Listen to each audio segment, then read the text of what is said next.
Well, now I don't know. Hello, everyone. It's Tuesday, parking lot day in Sacramento.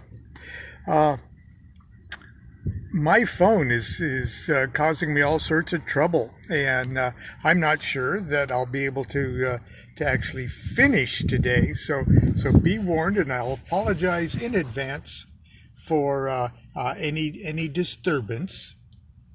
Anyway, so I'm going to set this up. We just arrived. We're running a little late today.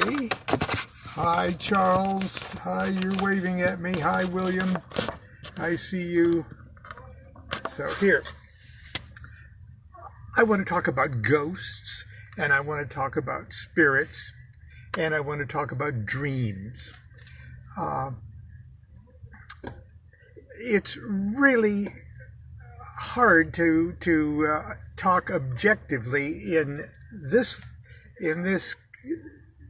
three-dimensional consciousness that we're in. It's really difficult to talk about dreams because it's almost like dreams take place in FM and normal waking consciousness is in AM. So when you're dreaming, you can have a wonderful or disturbing or frightening or just plain weird dream, and it feels perfectly normal in the dream. Your body's relaxed. You're comfortable in that world where all these otherwise strange things are happening. And as you're waking up, you drift out of FM and into AM, and it's a whole different frequency. Literally, it's a whole different dimension. And sometimes in that twilight between the two, as you're switching from FM to AM, not only are you losing the FM signal, but trying to explain to your AM mind what was going on is sometimes painful and disturbing.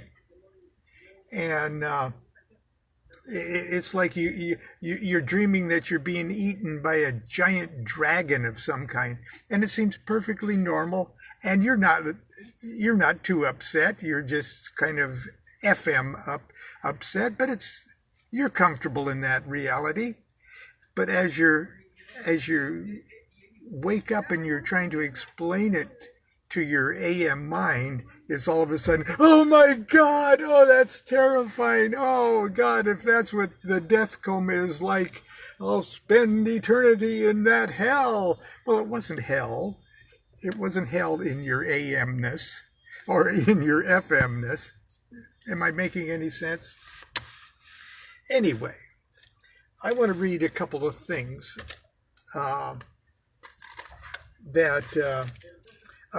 dreams and ghosts and experiences that I've written about. First, I'm going to read just a couple of paragraphs from chapter 11 in my book, My Life with the Spirits, which I've had out recently because there's once again there's a script being created and shopped for My Life with the Spirits. Anyway, hope you've read it. But anyway, here's what I say, and it's in the chapter titled My Father's Ghost. Most everyone would agree that objective reality is a world where living things are just that, living things, such as people or dogs or cats or elephants. Furthermore, symbols are not alive, but are abstract representations of ideas. It's been my experience, however, that the opposite is true on the magical plane. Symbols are alive, and living things are generally symbols of something. When I see an angel or a magical beast in a dream or vision or a scrying session, It's usually a symbolic encounter with a concept concerning a personal or magical issue that is just too complex to be expressed or understood through any other medium. The same living apparitions react to symbols as if they were alive. A simple geometric figure such as a cross or a pentagram drawn in the air in the face of a pesky spirit is often enough to send it fleeing in terror. This basic rule of thumb unravels when one is faced in a dream or a vision with a living image of a dead person. Is it alive or is it a symbol?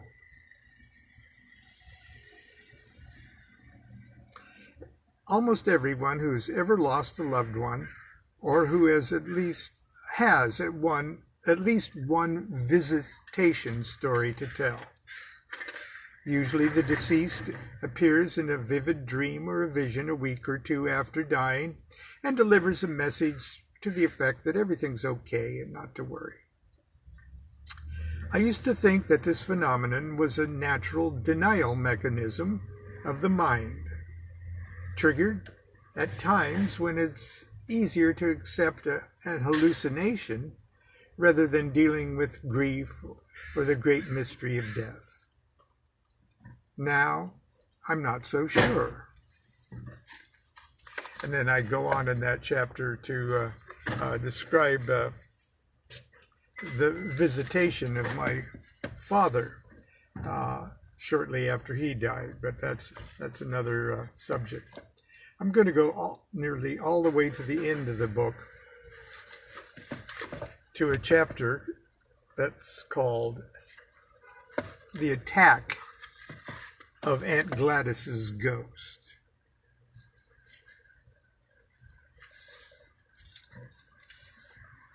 Now I talk about Gladys earlier in the book. She's my mother's sister, born and raised in Nebraska. I'm often asked if I've ever been attacked personally by a spirit. People are disappointed if I can't terrorize them with some tale of supernatural mayhem. Alas, I have to tell you that with the exception of my first evocation of Orobos, that Goetic spirit, when it was more of a case of my own stupidity than the malice of the spirit. I've never been attacked by any spirit that I have formally evoked.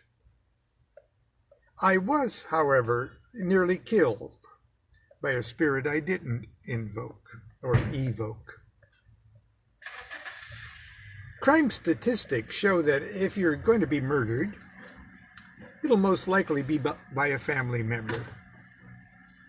This is obviously also the case in the spirit world. As you may recall from Chapter 2, my Aunt Gladys lived nearly her entire life in Wallace, Nebraska. Her story is one of tragedy and triumph. Crippled at an early age with a disease that virtually gelatinized her bones, she bravely overcame the harsh cruelties of prairie life to become one of the most beloved and respected matriarchs of her community. She was charming. She was witty. All who came near her immediately found themselves willing slaves to her charisma. Through pure will and strength of character, she transformed her wheelchair into a throne from which she dictated the lives of all within her gravitational field. Her favorite servants were little boys, neighbor boys, relatives, it didn't matter. I can't recall ever seeing her without a tiny footman tirelessly running errands, emptying her chamber pots. Yes, I am so old that I remember my relatives having chamber pots in their bedroom. And this was not just because Aunt Gladys was disabled, but because there just wasn't indoor plumbing as we're used to today. Hard to believe. I'm that old, okay? Anyway, emptying her chamber pots and doing 1,000 household chores for her. When they grew older, she allowed them to drive her to the outermost reaches of her queendom. While we were living with her, we lived 6 months with her when we moved from California to Nebraska. While we were living with her, she even attempted to recruit my brother Mark and me into her service. But years of self-centered laziness made us California boys poor candidates for martyrdom. Please do not misunderstand me. Aunt Gladys was a good woman. She didn't have a malicious, gelatinized bone in her body. She did what she had to do, and she did it with great style. Nevertheless, it remains a sad fact that many of the dear souls she dominated docilely allowed their lives and personalities to be drained of any semblance of independence or will. Her little boys eventually grew older, but few, it can be said, grew to manhood or adulthood. I'm going to roll up the window here because a giant truck is getting ready to unload here at Sprouts Farmers Market.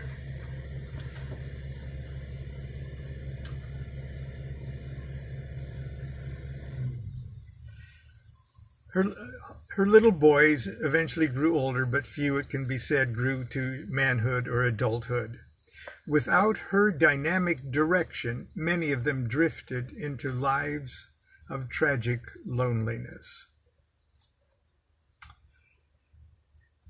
And in Nebraska in the 50s and 60s, that often meant alcoholism, trouble with the law, and suicide. One summer, about a year before she died, Gladys traveled to California for a visit. Constance suggested that we take her to the Huntington Library and Botanical Gardens in San Marino. I heartily agreed. Since Jean-Paul was old enough to walk, we visited the gardens regularly and pretended we lived there. It's one of the most beautiful places on earth. 144 acres of magnificent grounds, pine forest, Japanese garden, Shakespearean garden, fish and turtle ponds, Greek gardens, massive rose arbors, herb gardens, and the world's most extensive desert garden. It is paradise. And all of it accessible by wheelchair. Now, please don't think she ever had a motorized wheelchair. Somebody always had to push her. As we predicted, Gladys loved the Huntington Gardens. It was a thrill just watching her prairie-parched eyes drink in the exotic colors and forms. Jean-Paul was our guide, and I, of course, pushed the wheelchair. Gladys was visibly affected. Several times during the day she made us stop so she could reach up and hug my neck and tell me it was the happiest day of her life. By afternoon, the temperature had reached 103 degrees, and I was beginning to tire. We unwisely saved the desert garden for last. It was located in the lowest section of the grounds, and the way out is an uphill ordeal even when one is not pushing a wheelchair. By the time we reached the parking lot, Jean-Paul and I each suffered a heat stroke. He threw up, and I broke out in a cold sweat, which I couldn't bring under control for several hours. But Gladys was in bliss. It would be the last time I saw her alive. We knew Gladys was pleased with her day at the Huntington, but we had no idea how pleased she was. She called us as soon as she returned to thank us again. She cried on the phone. We soon heard from other relatives that it was all she could talk about. She made multiple copies of all the photographs from that day and sent them with detailed descriptions to everyone she knew. She gave me all the credit for the happiest day of her life and told everyone I almost died in the process. After all these years, Lonnie had become her favorite boy.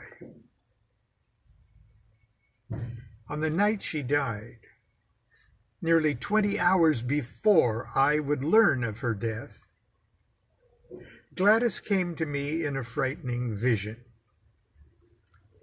I dreamed I was at her old house in Wallace, lying on my back in her great mahogany bed. It was here the dear woman used to let me sit with her for a few minutes at bedtime, and she'd read to me from the funny papers or the adventures of Dondi and Alley-Oop. This night she was not in the bed. She was standing in the doorway of her bedroom. Standing upright without a cane or crutches or braces. She slowly walked to the head of the bed. I was so surprised. I said, "Aunt Gladys, you can walk." She didn't say a word, but reached toward me and pulled the pillow from under my head and placed it gently over my face. I tried to push it off, but my hands and arms were paralyzed.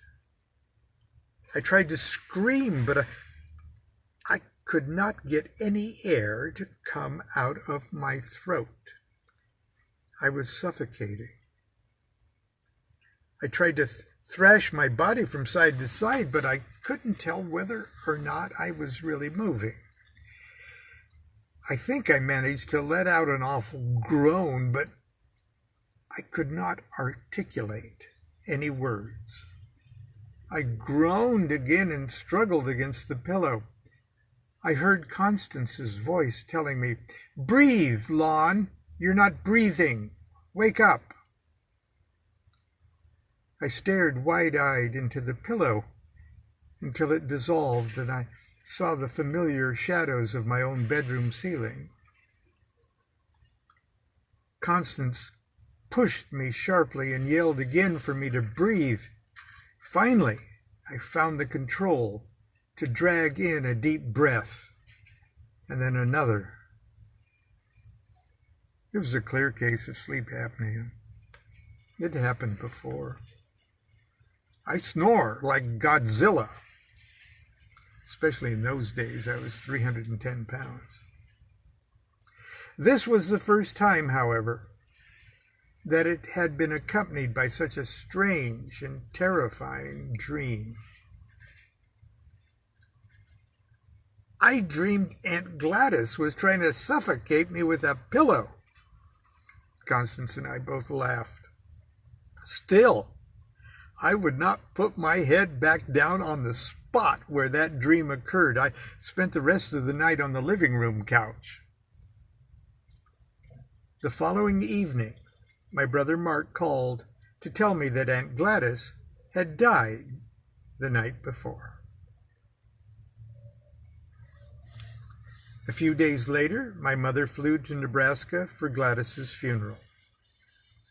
She stayed for a week afterward to help Gladys's daughter with the disposition of some of her things. Mom brought back a handful of memorabilia to divide between my brother and me. My inheritance was wrapped in tissue and delivered in a large shopping bag. A lovely card from her daughter accompanied it. She wrote to tell me again that Gladys's trip to the Huntington was the happiest moment of her life, and she hoped I would always think of her mother when I looked at her gift. A silken pillow that Gladys had hand embroidered just for me. So I'm not sure whether or not this recorded today, but if it did, I hope you enjoyed that, and that you'll be with me tomorrow from hopefully the house. And until then, continue to be good to yourself and be good to each other. Do what thou wilt shall be the whole of the law. Love is the law. Love under will.